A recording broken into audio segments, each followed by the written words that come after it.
Welcome back to Fighter's Block. Today I'm just making a real quick video covering some sad news about a passing of a boxer that passed away on May 25th to be exact. Of course I didn't have my channel up then, so I didn't get a chance to pay my respects to him, but I just hadn't really heard anybody talk about him, and I actually just found out a week and a half ago that he had passed away because I didn't really hear any other postings about it. But he was a fighter from Dad's era of boxing, Saad Muhammad.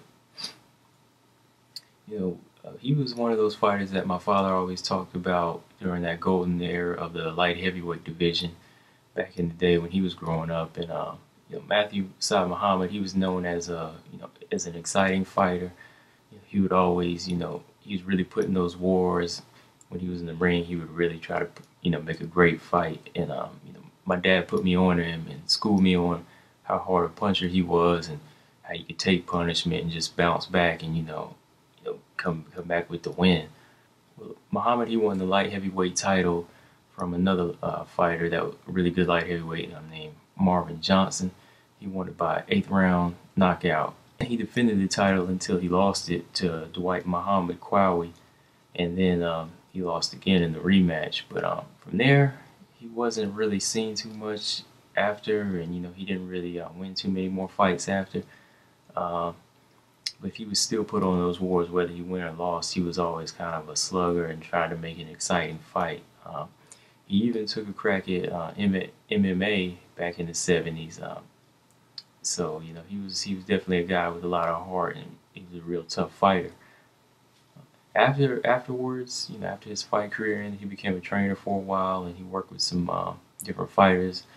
And in 1998, they inducted him into the Boxing Hall of Fame, and that was like the last information my dad ever told me about him, and I could really find on. But I decided to look him up, and I actually found out some recent info on him, and it was some sad news, to hear that back in 2010 he was actually homeless.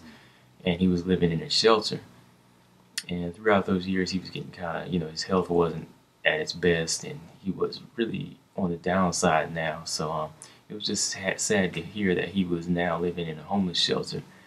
And 4 years later, now in 2004, he suffered from ALS. I think it's kind of like that Lou Gehrig's disease.